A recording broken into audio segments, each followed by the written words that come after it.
প্রিয় শিক্ষার্থীরা, তোমরা কেমন আছো? আশা করি আল্লাহর রহমতে সকলে ভালো আছো। তোমরা অবগত আছো যে নবম দশম শ্রেণীর একটি গণিত কোর্স চলমান। আজকে আমরা আলোচনা করব তোমাদের নবম দশম শ্রেণীর পাঠ্য বইয়ের চতুর্থ অধ্যায় 4.1 এর সূচক নিয়ে। দেখো, প্রথমে আছে আমার সরল করতে বলছে, 1 থেকে 8 পর্যন্ত অঙ্কে সরল করতে বলছে। তাহলে আমরা 1 নম্বরটা করি। 1 নম্বরটা দিয়ে দেওয়া আছে আমার 7√3 into 7 minus √3 আর নিচে আছে 3 into 3 minus √4। এইগুলো আমার 1 নম্বর অঙ্ক। দেখো, সূচকের অঙ্ক। সূচকের অঙ্কে আমরা প্রথমে এইটা আচ্ছা সমান এইটা 7 এটা 7, দুইটা 7 থেকে একটা 7 কমন নিতে পারি। এই 7 থেকে একটা কমন নিলাম, দুইটা 7 থেকে একটা কমন নিলাম, আছে কত? 3। এই 3 আমরা জানি সূচকের সময় যোগ থাকলে গুণ, যোগ সমান সমান গুণ, আর বিয়োগ সমান সমান ভাগ। এটা হলো সূচকের সময়। সূচকের সময় যোগ থাকলে কি গুণ, আর বিয়োগ থাকলে ভাগ। গুণ থাকলে যোগ, ভাগ থাকলে বিয়োগ। দেখো এই জায়গাতে গুণ, গুণ থাকলে হওয়ার কথা, যেটা আমার যোগ। কিন্তু এই আছে যদি যোগ হয়, এই জায়গায় যদি আমার যোগ হয়, এই হচ্ছে যোগ, এই হচ্ছে বিয়োগ, মানে এই হচ্ছে প্লাস, এই হচ্ছে মাইনাস। প্লাস মানে কি হয়? মাইনাস। এই জায়গায় আমরা দেবো মাইনাস। দেখো কি বলছিলাম আমি, এই জায়গাতে গুণের পরিবর্তে আমি প্লাস, এই প্লাস, আর এই হচ্ছে মাইনাস, প্লাস হচ্ছে মাইনাস। আছে 3, মানে এই একটা 7 এটা 7, দুটো 7 থেকে একটা 7 কমন নিছি, আছে 3। এই 3 এ আছে 3 এ আছে, এই জায়গা পূজায় প্লাস আর এই মাইনাস, প্লাস মানে এই জায়গা প্লাস, প্লাস মানে মাইনাস, এই মাইনাস 3। আর নিচে আছে 3 একটা 3 একটা 3, দুইটা 3 তে একটা 3 কমন নেই। এই জায়গায় কোনো কিছু আমার পাওয়ার নাই, যদি পাওয়ার না থাকে তাহলে 1 বোঝায়, এই 1। আমার এই জায়গায় কি আছে? গুণ। গুণ থাকলে হওয়ার কথা এই জায়গায় প্লাস, এই প্লাস হওয়ার কথা। গুণ থাকলে কি হওয়ার কথা? প্লাস। এসে প্লাস আর এসে মাইনাস, প্লাস মানে কি হয়? মাইনাস। আমরা জানি প্লাস মানে কি হয়? মাইনাস। আছে 4, এই 4 দিয়ে দিলাম, এই 4।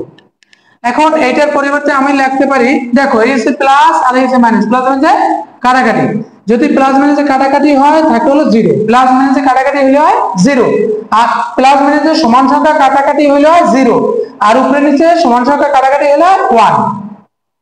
আর এই যে আছে এই 3 পাওয়ার হলো আছে কত? এই 3 পাওয়ার আছে কত? -3। 1 এতে 4 কমে গেলে প্লাস মানে মাইনাস সাইনে বড় সংখ্যা, বড় সংখ্যা সাইন আছে কি মাইনাস, এর জন্য -3। আমরা জানি কোন সূচকের সময় কোন সংখ্যার পাওয়ার যদি 0 হয়, ওই সংখ্যাটার মান হয় 1। যদি 0 এর পাওয়ারও 0 হয়, মান হবে 1। 1 এর পাওয়ারও যদি 0 হয়, মান হবে 1। আর 100 এর পাওয়ারও যদি 0 হয়, মান হবে 1। এর পাওয়ারও যদি 0 হয়, মান হবে 1। যে কোনো সংখ্যার পাওয়ার যদি 0 হয়, সূচকের সময় মান হবে 1। মনে রাখবা, সূচকের সময় কোন সংখ্যার পাওয়ার যদি 0 হয়, ওই সংখ্যার মান হয় 1। 0 এর পাওয়ারও 0 হইলেও 1 হবে, 100 এর পাওয়ারও 0 হইলেও 1 হবে, 1 এর পাওয়ারও 0 হইলেও 1 হবে। আমার 7 এর পাওয়ার আছে কত? 0। 0 থাকলে মান হবে কত? 1। আর এইটার পরিবর্তে বোঝায়, এইটা হলো বিয়োগের পরিবর্তে হয় ভাগ। ভাগ হইলে এটা নিচে আছে 1, 1টা এই জন্য যেটা উপরে, আর নিচে হলো 3 এর পাওয়ার হবে 3। দেখো আবার আমি বলছি, ভাগের পরিবর্তে কি? বিয়োগের পরিবর্তে হবে ভাগ। এই ভাগ হয়ে গেল, এইটার নিচে মনে মনে আছে 1, 1টা এই জন্য উপরে চলে গেল, আর নিচে এই 3 পর 3 হয়ে গেল। তাহলে এইটা যদি হয়, আমার মান হয় কত? 1। এই ভাগটার পরিবর্তে দিয়ে দাও গুণ। গুণ থাকলে উপরে হয়ে যাবে, গুণ হলে পরের সংখ্যাটা উল্টে যাবে। গুণ হলে কি হবে? পরের সংখ্যা উল্টে যাবে। যদি এই 3 এর পাওয়ার দেয় 3, 3 গুণ 3 গুণ 3, 3টা 3, 3 3 9, 3 9 27, এই 27, 3 9 27, আর নিচে হলো আছে এই 1। মানে আমার এই ভাগটা গুণ হইলে উল্টে গেছে। এই 1 আর 1 কাটা, 1 আর 1 কাটলে হয় থাকে শুধু 27, এই 27। এগুলো আমার, দেখো আমার এগুলো আমার 1 নম্বরের উত্তর। দেখো আবার কি বলছে, আছে হলো এই একটা 7, 7√3 into 7 minus √3, এই জায়গায় আছে 1 into 3 √4, মানে পাওয়ার আছে -4। আমি এটা 7 এটা 7, দুটো 7 থেকে একটা 7 কমন আনলাম, এই হলো 3, এই 3 এসে প্লাস, এই জায়গায় গুণ থাকলে প্লাস, প্লাস আর মাইনাস, প্লাস মানে -3। এটা 3 এটা 3 দুটো 3 চারটা 3 কমন আনলাম, এই জায়গায় কিছু না থাকলে 1 হবে। এসে এই জায়গা গুণ থাকলে প্লাস প্লাস আর মাইনাস প্লাস হবে মাইনাস মাইনাস প্লাস এসে প্লাস এসে মাইনাস প্লাস মানে কাটাকাটি করলে থাকে 0 আর এটার মান থাকলো -3 প্লাস মানে মাইনাস আর এই বড় সংখ্যার সাইড আছে 4 এর মান আছে মাইনাস, এর জন্য মাইনাস দিয়ে দিলাম এই 3।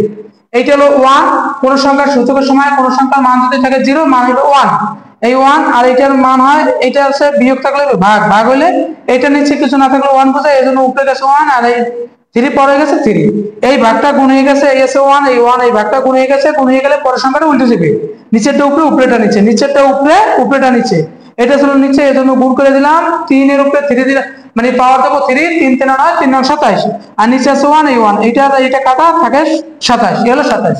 দেখো 2 নম্বরটা নিচে আছে √7। দেখো এটা যদি আমরা ভাঙাই পাইলাম হলো এই স্কয়ার, এইটা ভাঙাইলে উপরে যাবে 1 আর নিচে যাবে এই 3টা এই 3। আমরা জানি স্বাভাবিকভাবে রুট ভাঙাইলে হইবে রুট ভাঙাইলে হাফ, আমরা জানি কি রুটের মান হয় হাফ, আর এরকম যদি রুটের পাওয়ার 3 অথবা রুটের পাওয়ার থাকে a অথবা কোন সংখ্যা, এটা ভাঙাইলে হইবে উপরে হইবে 1 আর নিচে এই সংখ্যাটা এই 3 আছে, এবার এই 2 আসবে না, এবারে 3 যাবে নিচে, এইটা ভাঙাইলে হইবে উপরে হইবে 1 আর এই যাবে নিচে, এই জায়গা যদি কোন সংখ্যা থাকে ওই সংখ্যাটা নিচে চলে যায়, এজন্য আমরা এই জায়গা আছে 3 এই 3 এর নিচে চলে গেছে, এজন্য এই জায়গা ছিল 3 এই 3 টা নিচে চলে গেছে, আবার এইটাও কিন্তু এই 3 টা নিচে চলে যাবে ইনটু এই 7 উপরে যাবে 1 আর নিচে যাবে 3, এইটা পাওয়া নাই এজন্য কিছু দেওয়া লাগবে না, নিচে যেটা আছে ওইটা লেখো √7 এই √7। তাই এটা যদি আমরা ভাঙাই এইটা আছে পাওয়ার, এইটা আছে পাওয়ার, এইটা আছে পাওয়ার, পাওয়ারে বড় হয় গুণ, এটা 2 বোঝায়, 2 যাবে উপরে এই 2 যাবে উপরে আর নিচে যাবে 3 ইনটু এই 7 উপরে যাবে 1/3 আর নিচে আছে √7 এই √7, দুইটা 7 একটা 7 কমন থাকলে 2/3 প্লাস গুণ থাকলে প্লাস 1/3 আর নিচে আছে √7। এটা যদি আমরা লসাগু করি দেখো 7 আর এটা লসাগু করলে 3 আর 3 3 আর 3 লসাগু 3 আর এই আছে 2 2 একে 2 প্লাস 1 একে 1 আর এই নিচে আছে √3 এই √3 7 7 এর পাওয়ার 3/3 আর নিচে হলো আছে √7 এই √7। 3 কাটা এই 3 আর এই 3 কাটা উপরে নিচে কাটাকাটি করলে থাকে কি উপরে থেকে শুধু 7 7 এর পাওয়ার 1 1 দেওয়া লাগে না, নিচে আছে √7 এই √7। আমরা জানি কি একটা মূল সংখ্যা ভাঙালে দুইটা রূট সংখ্যা হয়, একটা মূল সংখ্যা ভাঙালে কয়টা রূট সংখ্যা দুইটা রূট সংখ্যা, তাই 7 এ ভাঙালে একটা দুইটা √7 হবে √7 ইনটু √7 আর নিচে আছে √7, তাই এইটা আর এইটা কাটে দাও উপরে নিচে সরকারে কাটা থাকে হলো √7 এলো √7 এই হলো অঙ্ক।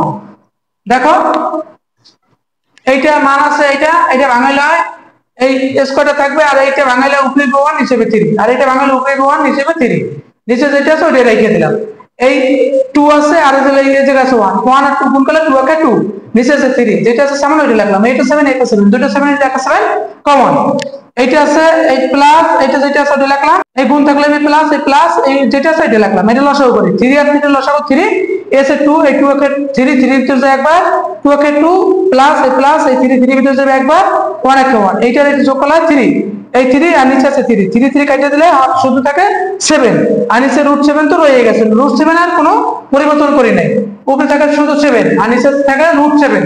তা আমরা জানি একটা মূল সংখ্যা ভাঙালে দুটো রুট সংখ্যা হয়, একটা 7 এর ভাঙালে দুটো √7 পেলাম √7 আর নিচেরটা হচ্ছে √7, এইটা আর এইটা কেটে দিলাম √7 কাটা থাকে একটা √7। এই হলো আমার ক নাম্বার অঙ্ক।